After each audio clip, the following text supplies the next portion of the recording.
What's up, soldiers? Chris here, CaribbeanPod.com. Always a pleasure having you guys here in the kitchen with me. We're in the backyard. We're doing my mom's recipe. Well, my take of my mom's recipe for curry kingfish.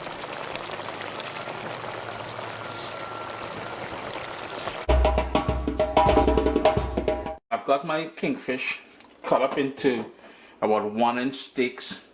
And I've got the tail here. The tail is the prize. And here's about 2.5 pounds of kingfish. To that, it's time to season. We're going to go in with salt. And it may seem like a lot of salt, but remember, we're making a nice thick gravy with that as well too.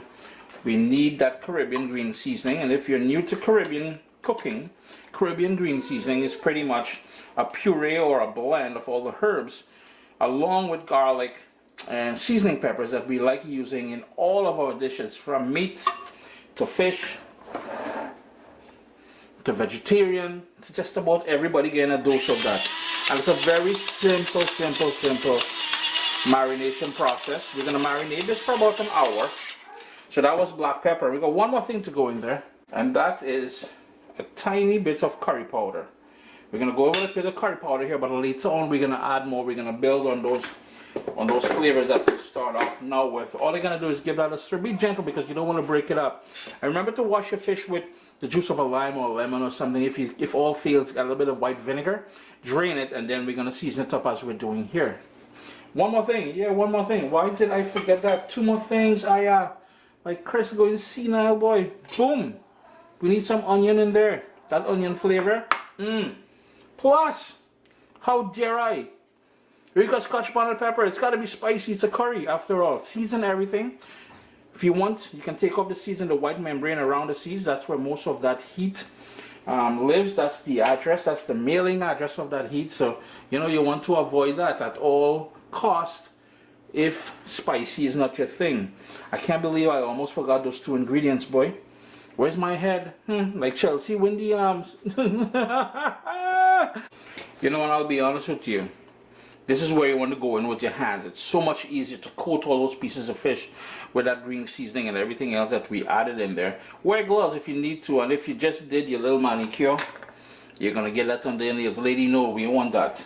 We ain't trying to stress all you out with no curry colored nails. So use the gloves. And you notice what Uncle Chris is doing here? I kind of massaging the pieces of fish with that green seasoning there, a little bit of curry powder.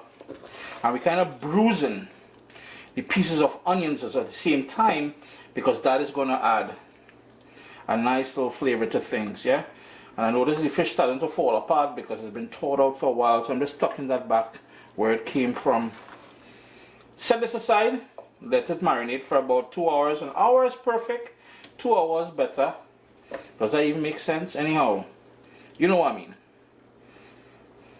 We are outside now. I'm taking advantage of the beautiful weather we have here lately. Well, the last couple of days was cold. Today it's warm back up. I've got a 1.5 cups of all-purpose flour, and we've got the fish. And what we're going to do is sort of shake off the onions and pepper, but leave the green seasoning on there. And we're just going to dust it in that flour, like so. And we're going to fry these. And the reason why we're doing it like this, besides this being the traditional way I know it's been done, and I know my forefathers did it, you know, what it does, that flour that we're dusting here will form a crust, which will help to soak up some of that curry sauce and goodness later when we make that sauce. Plus, that flour is also going to help thicken up the gravy, because the last thing you want is a thin gravy with your curry fish. I'm just going to continue doing that until all the pieces are all coated. And I do apologize for the noise. We're outside, people are cutting the grass, people are doing what people do on the weekend. I've got vegetable oil, and what we're going to do is we're going to quickly fry these, but we don't want to fry them until they're 100% cooked. We want to fry them until they're about 80% cooked. This way we'll finish cooking it in the curry sauce. And all I'm doing there is shaking off the extra flour. It's about 2.5 minutes on that side, so I'm just going to flip them over.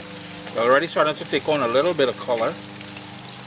We're not too worried about the color at this point, but as I said, it will continue cooking in that curry sauce. So all I'm doing is flipping them over, and we're gonna cook them on this side for a bit. It's been about 7 minutes in total. So now I'm gonna remove the fish pieces, get a nice color on it. And we're gonna set these aside. I have a wire rack here with some paper towels. Just gonna get rid of all of these here, and then we're gonna jump into actually making that nice curry gravy we're gonna dip these bad boys into.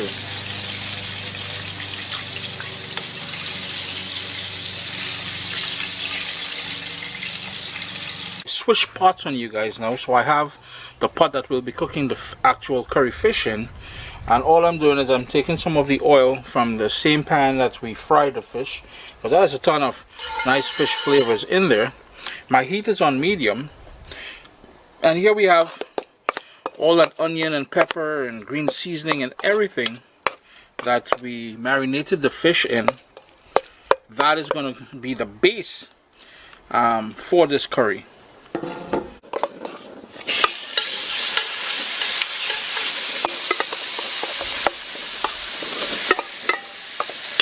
In the same bowl, you want to put about 3/4 cups of water in here and swish it around to pick up all that remaining stuff. I'm just going to move this around. I'm going to turn my heat down to low because I don't want to burn any of this, and I'm going in with about 6 cloves of garlic that I smashed up. It's been going now for about 5 minutes. And you'll notice I have the pieces of garlic nice and big and chunky. If you wanted to crush that garlic, that's totally up to you. I just like when I'm eating that curry kingfish that those little nuggets of garlic is like pure joy for me. At this point is where we're going to actually go in with the curry powder. And use your favorite curry powder. I'm using my own blend here. And you need about 3 tablespoons in total of that curry powder. Now if you're doing this gluten-free, you can skip the flour step at the start there, or use a gluten-free like a cassava flour or a breadfruit flour or something if you wanted. And do check the label of the curry powder that you use, because sometimes they put flour as a thickener and a filler in a lot of these curry powders, so you got to be mindful of that. Yeah, we're gonna cook this here now for about 3 minutes, just to cook off the rawness out of that curry and to allow the spices which makes up the curry to bloom and give us all that nice flavor that we're hoping to achieve here.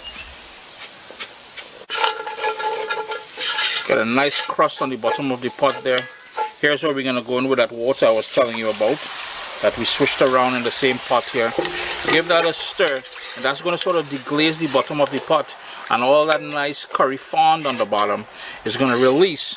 And I'm telling you right about now, the neighbors peeping over the fence, because you see this is pure niceness here. And according to my mom, this step here is critical. We've got some jeera powder, or what we call no, that was anchar masala, and this is ground roasted jeera or cumin, and that is the key ingredients in putting this curry together. And if you can't source that anchar masala, try those West Indian grocery stores. They usually have it. If you can't source it, double up on the ground roasted jeera or cumin. That is what we call it in the Caribbean. Now this step here is totally mine. I am going in with a large tomato all chopped up finely. That is going to help me get that nice thick gravy that I want. I want to cook this down a bit. Now we will add some more water because we got to put the fish in here. But what I want to do is allow this to cook and let all those flavors come together. And with that tomato, not only is it going to help thicken that gravy later on, I like balance, and the acid from that tomato is going to help balance everything off. I just went in there with just a tiny bit more salt, because remember, we were heavy when we seasoned the fish with salt, right? And in my humble opinion, this step here is one of the most critical. What I'm trying to do is burn off all of that water, and in doing so, it's going to help with that gravy later on, and it will help bring all of those flavors together. So I'm going to turn up my heat now and try to get back to the oil that we started off with. And now you're seeing the separation once I move the spoon around. And on the edges, I don't know if you guys can see, all of the edges, we got that oil that we started off with.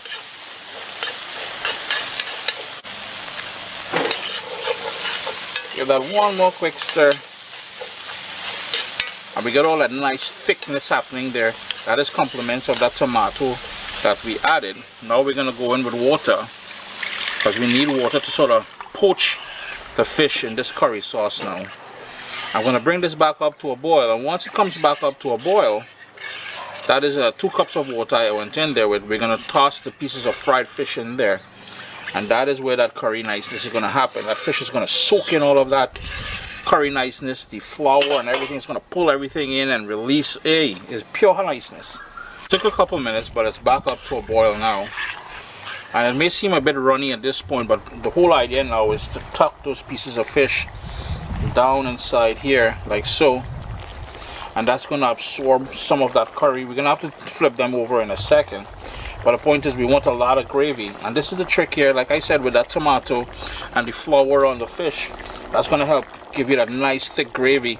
And you know, whether you're eating this with rice or roti or whatever it is your heart desire, you're going to have a best gravy, man. And you got to show mommy how to do it like this, eh? Tell her Uncle Chris's mommy said do it like this. Nobody ain't trying for long water gravy, you know. It's a nice little thick gravy coming up here soon. After a minute, and this is where you're going to have to try and be gentle now, because this fish can fall apart on you. After a minute, we're going to flip them over, because we want the underside to suck up some of that curry niceness in there as well too. And all we're going to do is allow this to cook for about another 5 minutes, just until we've got a nice thick gravy and the fish has soaked up all that flavor. It's been going now for about 7 minutes. I've flipped the pieces of fish over a couple times already, just to ensure that all that curry sauce gets into every nook and cranny here. I'm going to turn the heat off, but before I do, because I know that the residual heat is going to thicken up this gravy even further. If you are from the Caribbean, especially Trinidad and Tobago, you know shadow benny, aka culantro, aka bandana, is about to make an appearance. Now if you cannot source this, use cilantro. So culantro is what I just put in there, or shadow benny. If you cannot source that, use cilantro or coriander. Chris here, CaribbeanPot.com. My mom's traditional recipe. Yeah, her grandma and her grandma before that would make this. And let's recap what we did to keep this traditional. We seasoned the fish, we coated it in flour, fried it, set it aside, and we started off with that nice curry base.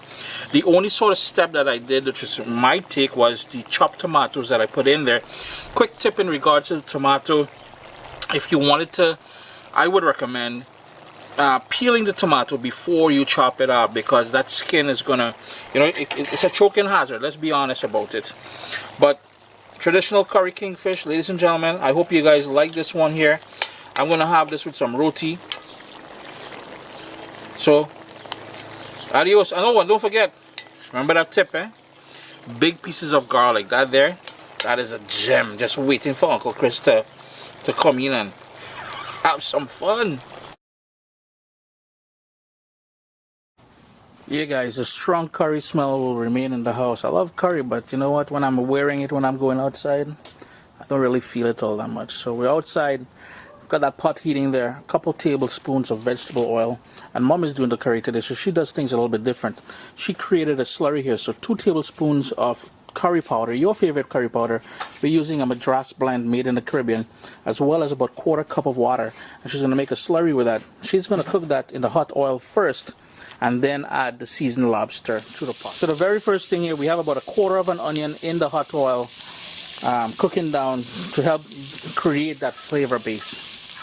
So after a couple minutes, we want to get some color on that onion. We're going to throw in that the slurry, the curry with the water, and we're going to cook that down to get the raw curry taste out of the curry.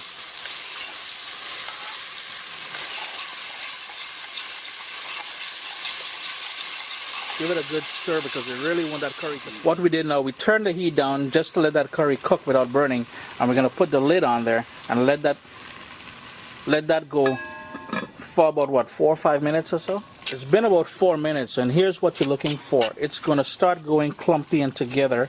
The curry will take on a darker color, and you're going to get that rich curry scent in the air now, and you're going to start seeing the oil that we started off with. Remember, we had that oil, we cooked the onions, and then we tossed in the sort of slurry with the water and stuff like that.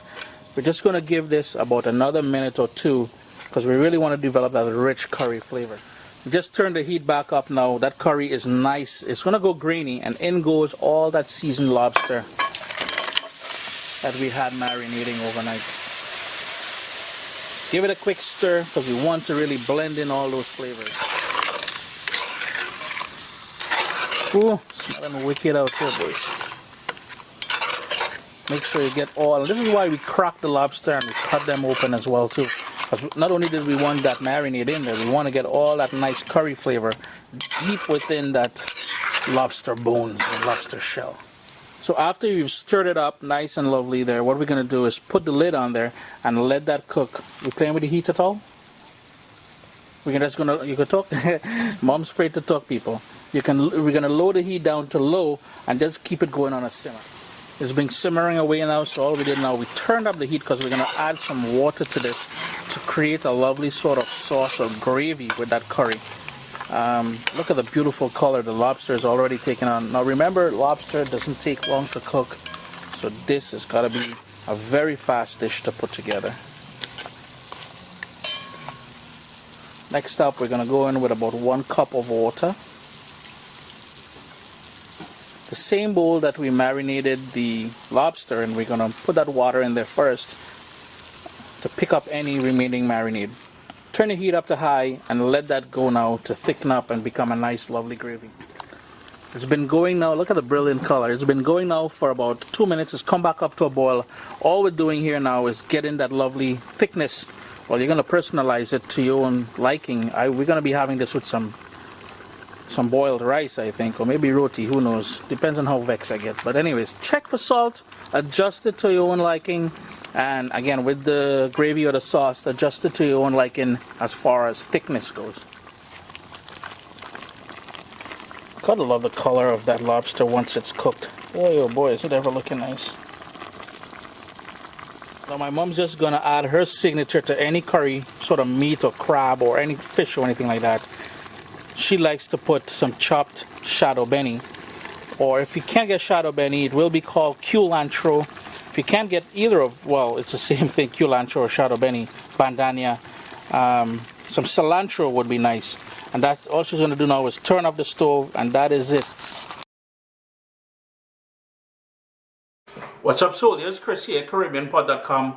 Vibes it up in the kitchen as usual. 2021, second recipe, Tasty Tuesday. You're not gonna come hard, I promise you guys that, right? Curry crab with shrimp and potato. We're stretching this for everybody to get a little taste. Irie, you're gonna love this one, man.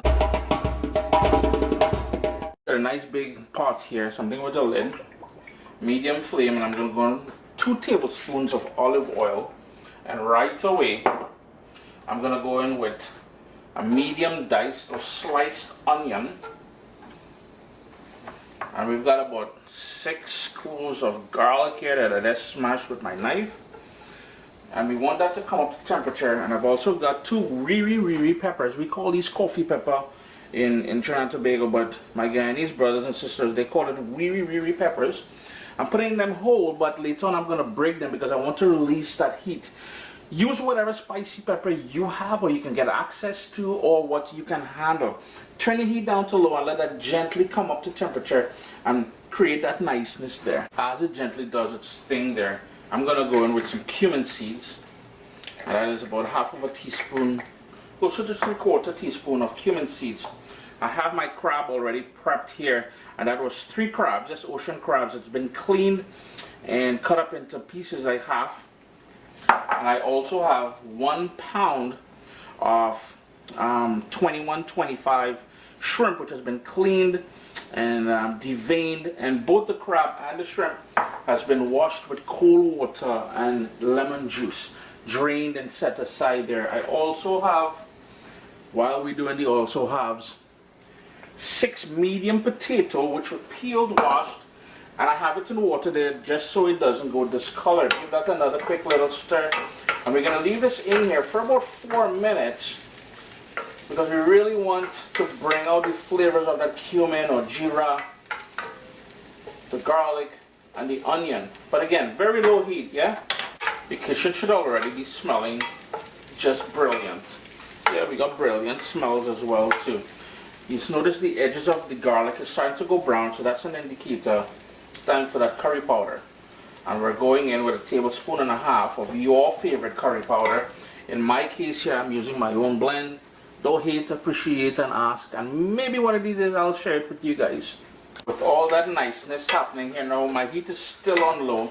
The whole idea here is to toast the spices. We've talked about this before. Toast the spices, which makes up that curry powder, and it's like a wet toast because we have oil in there. And to also cook out the rawness out of that curry, because the last thing you want is that grittiness on your you know, your taste buds. You know, your taste buds deserve better than that, man.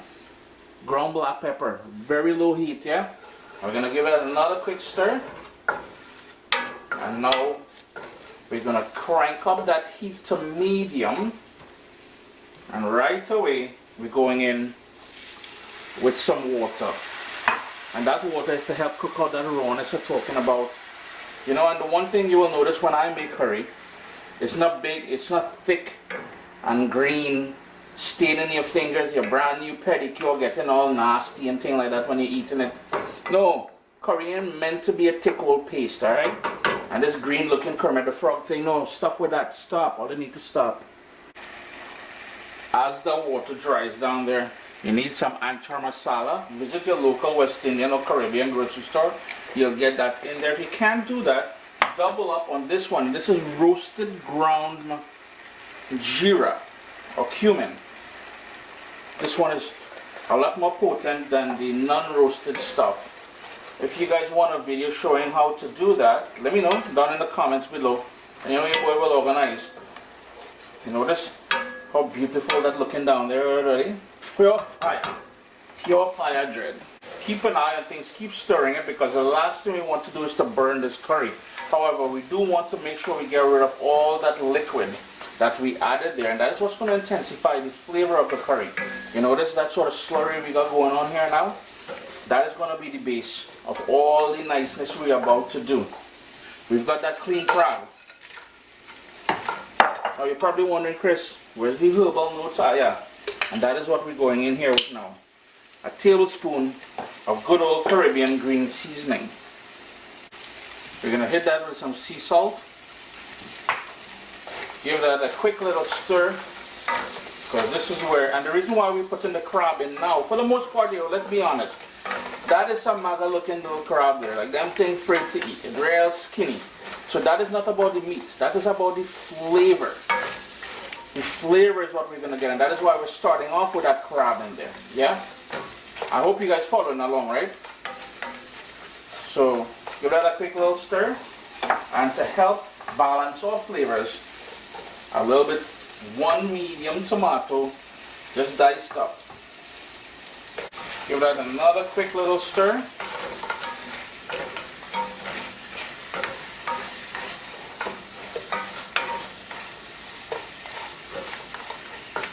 And here's where we're going to add all of that cut up potato that I showed you guys earlier. And this is a great way, yeah, big pieces of potato. Don't worry, we can't overcook that crab. That crab have the shell there, like a Superman bulletproof kind of vest something. But that potato is a great way to stretch this dish for even more people. You know, you don't have enough crab, you don't have enough shrimp. You add a potato in there and you create a best gravy. We're going to give that a stir as well. And then we need water to pull it all together. Now, some of you may think, Chris, what if we use coconut milk? Yeah, you can do that, but here's the thing about that coconut milk. It's going to make this mild. And I really want the flavor of the crab along with that shrimp to shine through. So this time we're skipping out. No love for the coconut milk today, but we are going in with water. We want to make sure there's enough water so everything is tucked in nicely in there. Later on we'll taste it for salt and we'll adjust it accordingly, but for now we want to bring that up to a boil, and then we're going to reduce that to a simmer until the potato is fully cooked and that crab has just boom boom boom release all that flavor. Now as far as the shrimp is concerned, it's so easy to overcook shrimp, so we're going to add this near the end, but for now we're going to go in with 1/4 tablespoon of Caribbean green seasoning and salt. That's it. We're going to give that a nice little stir just to coat all that shrimp with that Caribbean green seasoning and set that aside. Remember, these are cleaned, deveined, and washed with the juice of a lime or a lemon and cold water. We're just going to set this aside now. Let that do a little happy little kind of marination thing, yeah? We got that bubble starting to happen there. So what we're going to do is give that a quick stir. And I kid you not, you can already smell the niceness that crab is adding to the dish here. Turn my heat down to low, lid back on, slightly ajar, a little breathe action could happen there. And we're going to allow that to cook till it's tender. Been about 20 minutes since we added the potato and water and everything there. You know, this is starting to break down now. So what I'm going to do is using my spoon, I'm going to break them down just a little bit more, just the edges, because I want that to help thicken up the gravy. I'm going to turn up my heat now to medium just to cook off this gravy to get it nice and thick. Taste it for salt here and adjust it. Now bearing in mind we will be adding the shrimp in there, so you know what, hold off on the salt thing. Let us add the shrimp in a bit and then we'll taste it for salt and adjust it. But for now, take up the heat to medium and help thicken up that gravy there. 3 minutes on that medium heat, or closer to 4 minutes, with the lid off. And you notice how nice and thick. Well, on camera it won't look thick, but you got to trust me on that. That gravy is. Here's where we're going to add that seasoned shrimp to the pot now. We're going to give it a stir. You notice how thick it got right there? You see, all the thought of Chris was joking. When I said it's going to thick, it's going to get thick. And it is thick. It's looking nice and thick there now, eh? He's just going all over the place with his TikTok, boy. Oh gosh. But did I say TikTok or TikTok? Anyhow, as a self-respecting Trinbagonian, all you know the greenery this time, Shadow Benny. Some of you call it culantro, some of you call it sawtooth or whatever. If you can't get that, get some cilantro. Turn the heat off. Just leave it just like that. Put the lid on and let that stay like that for 3 minutes. Do nothing. 3 minutes. Nice big heavy pot. Don't listen to that. Solid. Now the reason why I did that, I don't know if I explained that to you all. I took it off here now. Now we're going to give it a stir. Pull all those flavors together. That's Shadow Benny. Now the reason why I did that is I want the residual heat to cook the shrimp. And notice how nice and big and plump they are now. Let me hit all that little zoom if I can, so you can see what I'm talking about. Because the very last thing I want happening is to get chewy or tough shrimp. Chris here, CaribbeanPot.com. Taste it for salt at this point. You know, remember, if you're not using a heavy pot like mine, which retains that residual heat, you want to cook it after you've added the shrimp. Cook it for a couple minutes, then turn off the stove, put the lid on, and let it continue cooking with the residual heat. Always a pleasure having you guys here in the kitchen with me. Curry crab, potato, and shrimp. You're gonna love this one, man. Give it a try, yeah? Irie.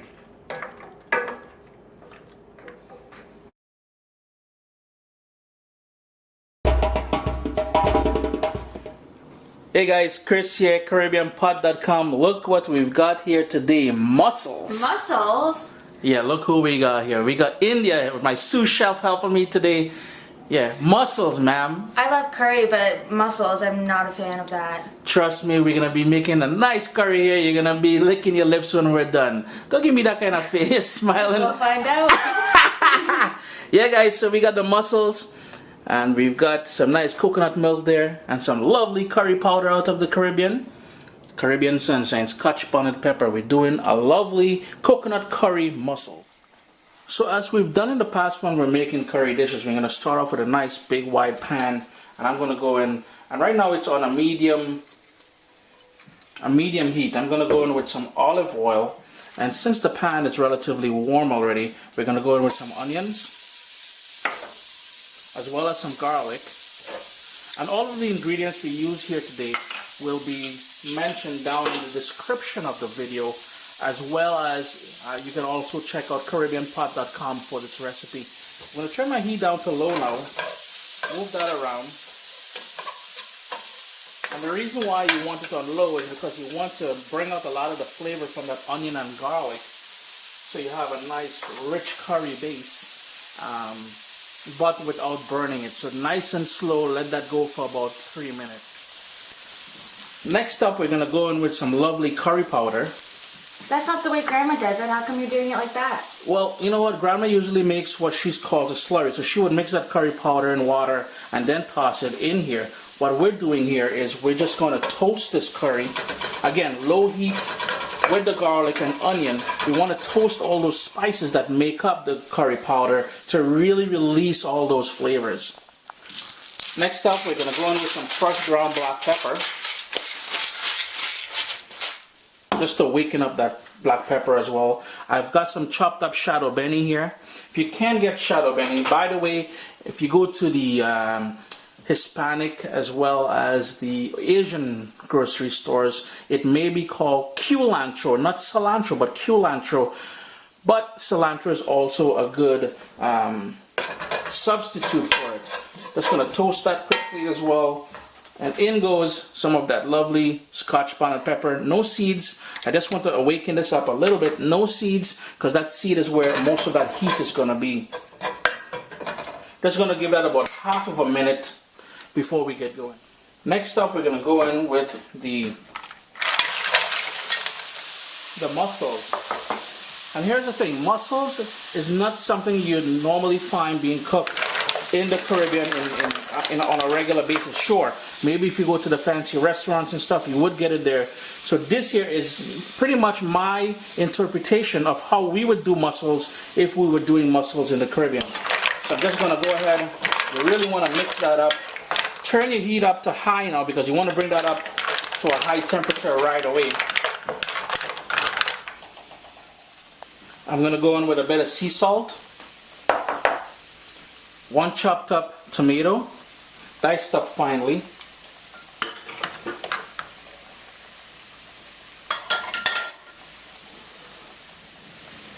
the coconut milk, and what you could also do is, after you made that curry base, you can add the coconut milk to there, so that coconut milk will sort of combine and cook down with that curry first. But I'm just doing things a little bit different here. And a totally optional ingredient, I've got some good old Caribs, some beer out of the Caribbean. Just going to go in there with some of that, move that around a little bit, bring that up to a boil. I'm going to mix this thoroughly.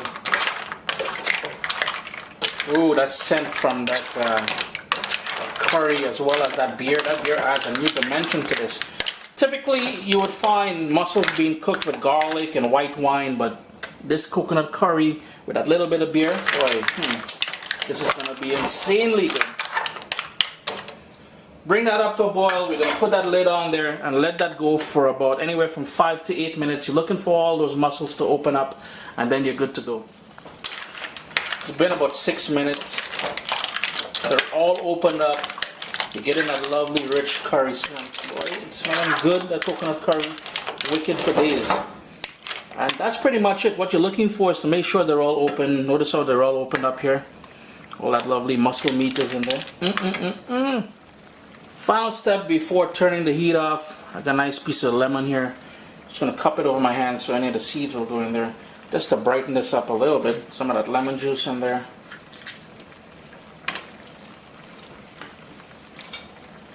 And we're going to go in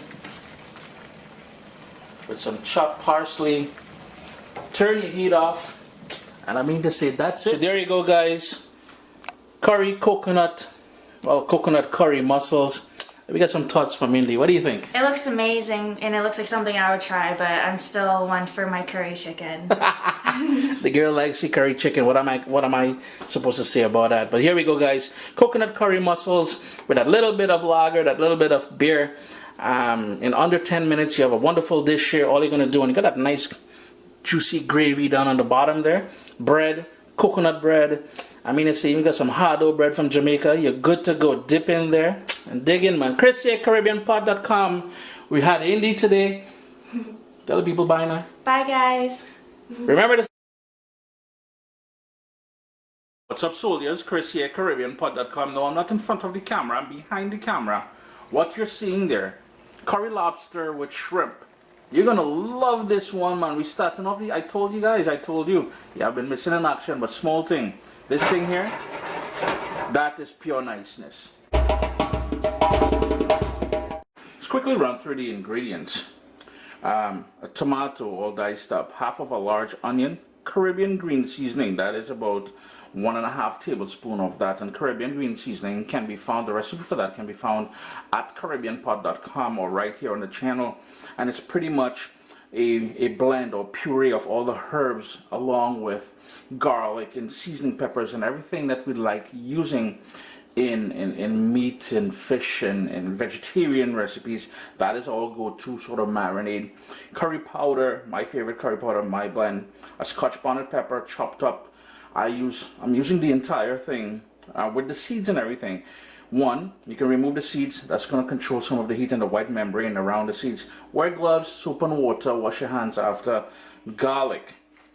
I've got some chopped parsley. I'll be using some black pepper, some salt, some coconut oil, and I'll explain why coconut oil. I've got some pre-cooked, yeah, these were pre-cooked lobster claws, and they have that cut down the center of them, so that's going to go in there. We are making curry lobster with curry shrimp. And speaking about shrimp, these here, these beauties that you're looking at, these are wild caught Argentinian shrimp, and I have them still with the shell still on it. However, they have been deveined, so you can see it's been cut in the back there and it's been deveined. It's been washed with cool water and lemon juice. And a nice big heavy cast iron pot here. You can use whatever pot you want to use. I've got 1.5 tablespoons of coconut oil. And the reason why I chose to use coconut oil is in most of these recipes they will say to use coconut milk. And to be honest with you, I don't like coconut milk in my curry, to be honest with you. But to get that coconut flavor, I'm using a virgin coconut oil. And to that, medium heat, we're going to go in with the onion.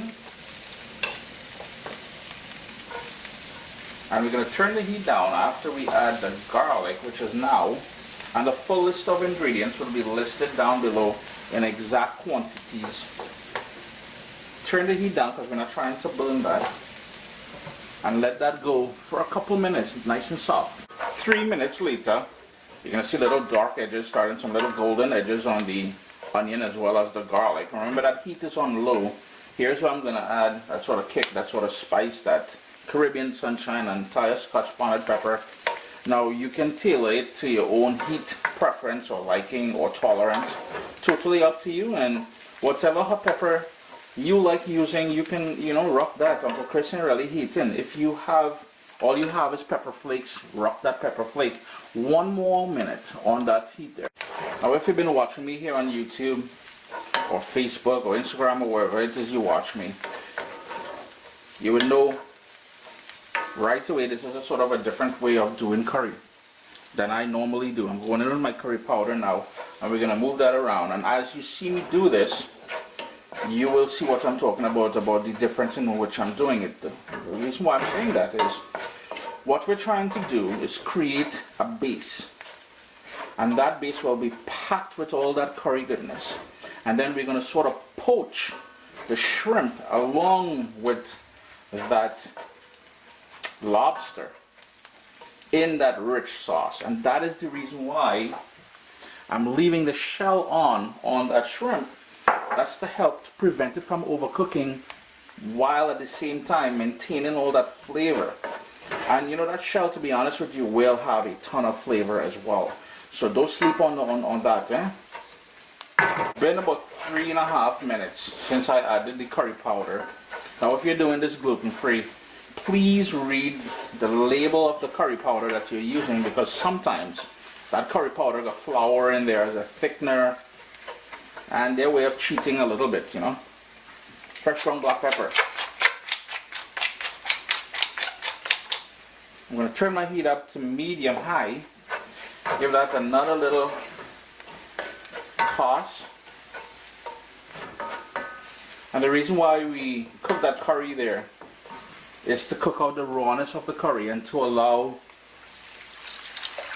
all the spices which makes up that curry powder to fully bloom. Give that a quick mix here, and we're going to bring that up to a boil.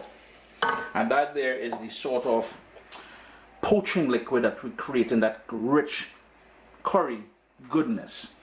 It's come up to a boil now.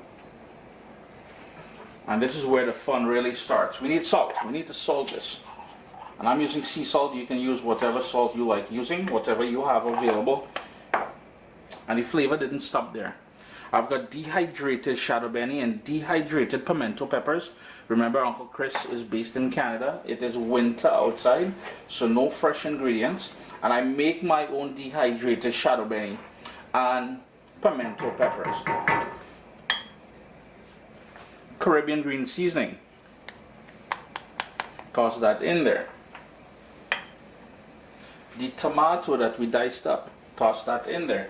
And this is all about making sure we have a nice thick gravy full of body. Gonna move that around, and we're gonna get all that herbal notes, all the spices which makes up the curry. That tomato in there is gonna bring that acidity to sort of balance things. So what we want to do now is turn this down to medium and let it simmer for about 4 minutes. We really want this to come together before we start adding the shrimp and the lobster. Remember, that lobster is fully cooked already. If you're using raw lobster, you will have to add it at the same time we're adding the shrimp and put a lid on it. But because it's fully cooked, we're just going to have to warm it through. For an additional punch of flavor, I've got here some anchar masala. And if you go to your favorite Caribbean grocery store, you'll find it there. I'm not sure if you can find it on Amazon, but that they will give it a smokiness, a sort of a jeera or cumin sort of kick to things. And just look at that niceness happening on the bottom there. And here's the thing, if you cannot get that anchar masala, all you need to do is get some roasted ground cumin or jeera, and you'll be set. We're just going to give that 1 more minute. Notice how it's coming together there. Now here's where I'm going to go in with that shrimp, and as I said, I kept the shells on there, but they have been peeled and deveined. They have been washed with the juice of lemon or lime and cool water. And all we're doing now is allowing all those flavors to come together there. I'm going to mix that in that curry sauce that we have there. And this is one of those things where you got to get dirty when you're eating it. You got to, you know, grab it, pull it apart, suck on it. Hey, that sounding kind of rude there, you know, Chris. What kind of... Alright. Keeping our eyes on you, mister. But anyhow, let that go there. I'm going to crank up my heat to adjust it back up to that boil. Yeah, your kitchen should be smelling wicked up just about now, yeah? Listen, time to add. It's been about 3 minutes since we added that shrimp. Turn my heat down a little bit. And we're going to go in with those lobster claws. If you have lobster tails, now remember, these were already cooked. I bought them at the grocery store already cooked, which means they were steamed. If you were using fresh raw lobster, you would add it when I added that shrimp there. It's been another 3 minutes since I added the lobster claws to the pot here. It's been simmering away. I'm going to give it 1 more minute, but what I'm going to do at this point here, I'm going to let it rain some parsley. Taste it for salt and adjust it accordingly to your own liking. And yo, curry lobster with shrimp. Uncle Chris did it a little bit different than you'll normally see, but you're gonna enjoy this one. I highly encourage you to, you know, try this recipe, man. Turn off that stove, and then, yo, just tuck in there. You have to get nasty. You have to get dirty. Yes, put your fingers into that.